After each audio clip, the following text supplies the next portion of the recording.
L'entrée d'un train en gare de la Ciotat est une des premières images filmées de l'histoire du cinéma. Si les frères Lumière qui inventent le cinématographe en cette fin de 19e siècle ont choisi le train à vapeur, c'est parce qu'il est le symbole le plus impressionnant d'une France bouleversée par la révolution industrielle. Un basculement violent, définitif, d'une société à 80% rurale vers une société de la machine et de la vapeur.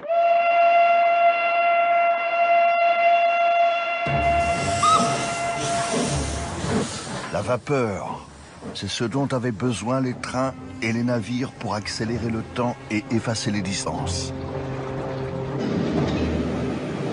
La vapeur, c'est la révolution technique qu'attendait l'industrie pour se transformer et se développer.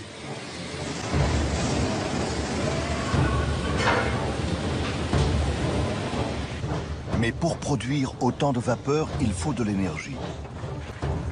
Cette énergie, c'est la houille.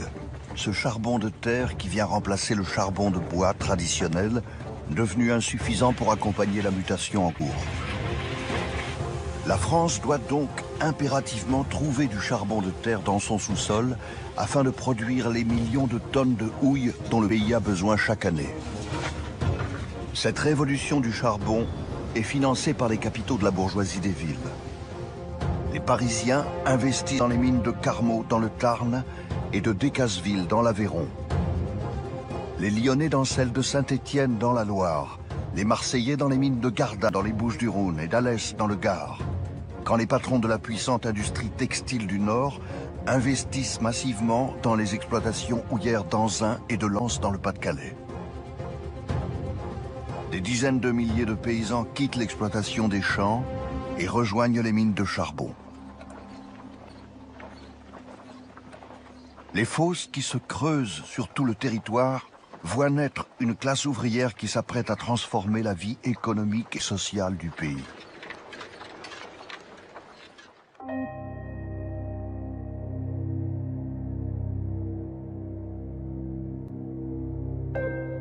C'est parce que les mineurs symbolisent mieux que tout autre cette mutation profonde de la France que le journaliste et écrivain Émile Zola choisit en 1884 de raconter les ouvriers et leur lutte à travers la vie des gueules noires. Le romancier le plus célèbre de l'époque est le premier à comprendre que la révolution industrielle porte en germe une révolution sociale à venir. Pour préparer Germinal, le prochain volume des Rougon-Macquart, sa monumentale histoire des Français, l'écrivain a choisi de se rendre à Anzin, dans le département du Nord.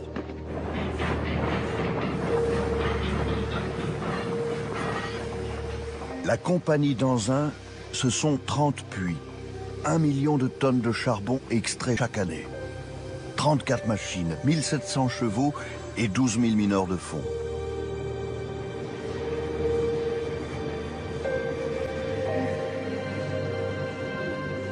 Lorsqu'il arrive à Anzin, Émile Zola ressent la puissance des installations et surtout cette sensation d'écrasement des individus qu'il tentera de retranscrire dans Germinal. Cette fosse dressant sa cheminée comme une corne menaçante semblait voir un air mauvais de bête goulue accroupie là pour manger le monde.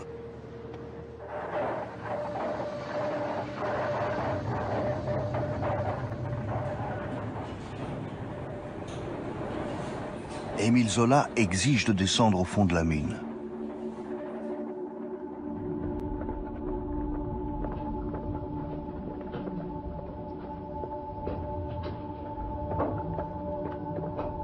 Parvenu à 650 mètres sous terre, il note dans ses carnets ses propres sensations.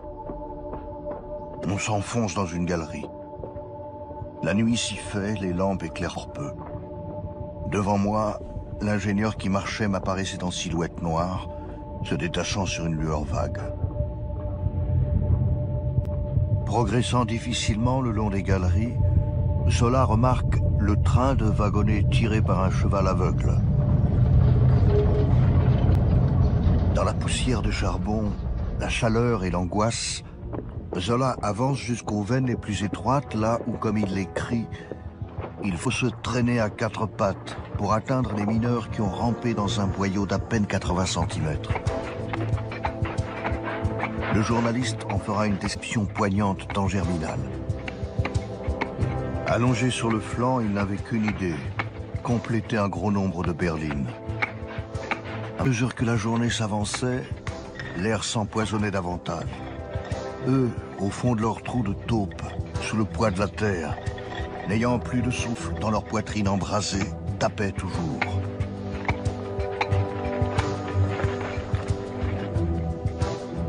Dans les galeries de la Fosse Renard, Zola découvre le peuple de la mine organisé en petites équipes très structurées et hiérarchisées.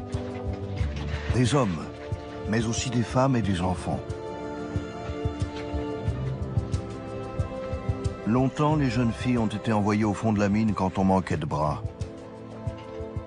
Elles étaient quelques milliers dans les fosses du Nord-Pas-de-Calais à avoir rejoint au fond une équipe familiale autour d'un père ou d'un frère. Bientôt, les femmes ne seront plus autorisées à descendre et travailleront en surface, notamment au triage. Ce métier ingrat de pauvresse et de crève-la-faim, comme on disait alors, et qui consistait à retirer des tapis roulants les pierres et la terre qui avaient été remontées avec le charbon. Ces clapeuses ou caffus seront présentes sur le carreau de la mine pendant des décennies.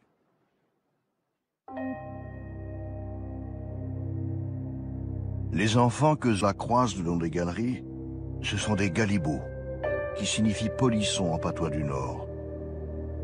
Les enfants qui ont pu descendre très jeunes au fond des puits, parfois dès l'âge de 7 ans. Attelés au chariot rempli de charbon, dans des galeries étroites, ils devaient traîner ou pousser le précieux minerai. C'étaient les jeunes galibots qui devaient porter les paniers de charbon tout au long des échelles de plusieurs centaines de mètres qui remontaient vers la surface.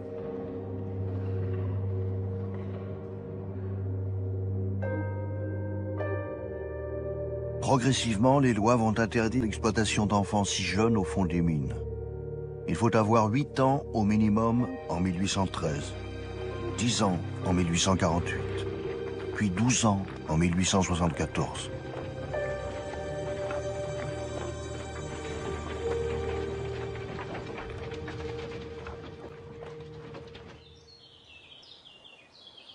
Des galibots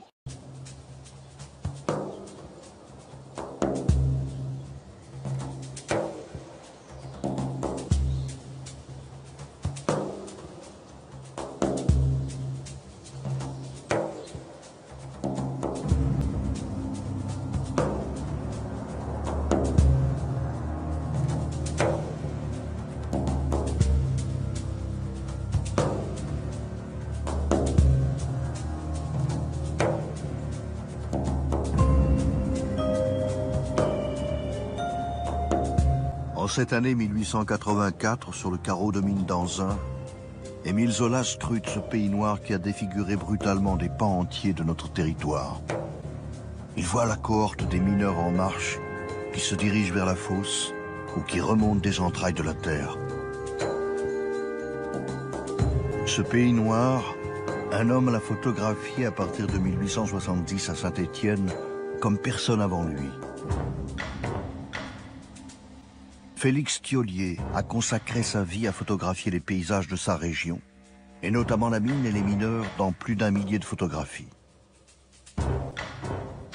Saint-Étienne, dans le département de la Loire, c'est le berceau de la mine de charbon en France qui a vu son développement démultiplié par la liaison de chemin de fer avec Lyon, première ligne ouverte dans le pays. Grâce à Félix Thiollier, pour la première fois, un objectif saisit la réalité de ces nouveaux paysages miniers. Et le quotidien des forçats de la houille sur le carreau, ou le long des terrils, ces amas de déchets de la mine que l'on tasse au fur et à mesure de l'extraction.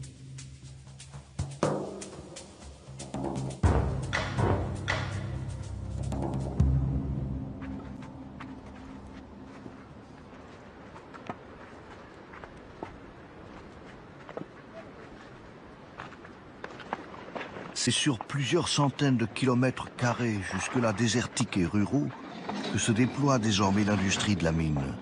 Une industrie qui vient bouleverser le paysage de régions entières en érigeant des installations gigantesques comme surgies du fond de la nuit. Souvent, les compagnies créent de nouveaux villages de toutes pièces dans ces campagnes devenues le Far West français.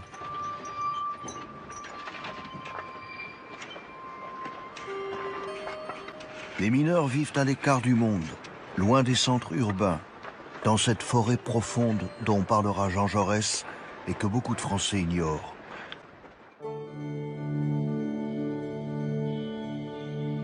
Pour fidéliser ceux qui acceptent de travailler au fond, les compagnies minières ont bâti les corons, ces ensembles d'habitats ouvriers qui entourent désormais les puits de mines.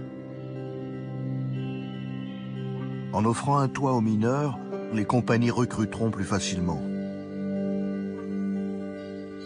Émile Zola découvre dans le Nord des barres de corons de 100 mètres de long avec plus de 70 logements. Les cités minières deviennent de véritables petites villes privées construites par les compagnies. Dans le nord de la France, les corons sont souvent fermés par des grilles qui marquent une séparation entre deux mondes qui s'ignorent. Dans cette petite société refermée sur elle-même, des gardes veillent sur l'ordre social quand ce n'est pas le curé de la paroisse. Ici même, l'église appartient à la compagnie minière. Et les mineurs se doivent de respecter les sacrements.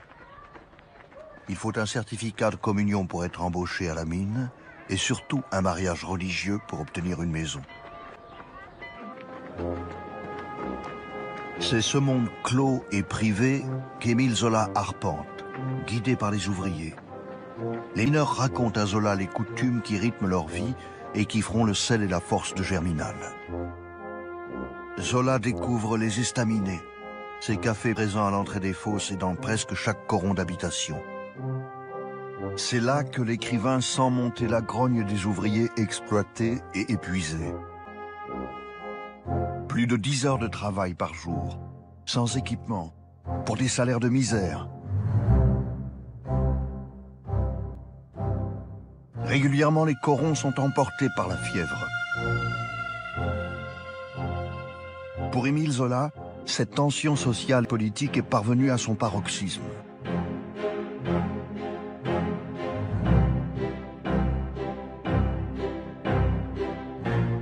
C'est par une tirade prémonitoire qui résonnera tout au long du XXe siècle que se termine le roman Germinal qui paraît en 1885.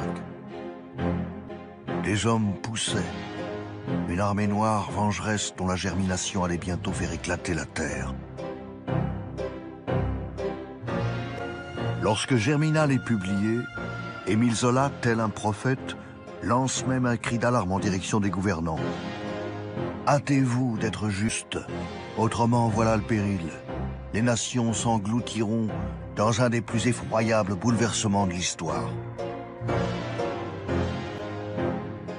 Il ne faudra pas attendre longtemps pour que la prophétie se réalise. Les mineurs se dressent de plus en plus souvent contre leurs conditions de travail, aidés par le mouvement syndical qui est en train de naître. Autorisé par une loi de 1884, le syndicalisme permet aux ouvriers de se rassembler. Ils prennent progressivement conscience de leur poids politique au sein de cette Troisième République qui, depuis 1870, ébauche le nouveau système démocratique du pays. Jamais autant de travailleurs n'avaient été rassemblés dans une même ville. Tout à coup, les ouvriers, grâce au suffrage universel instauré en France, peuvent voter dans le même sens et changer le cours d'une élection.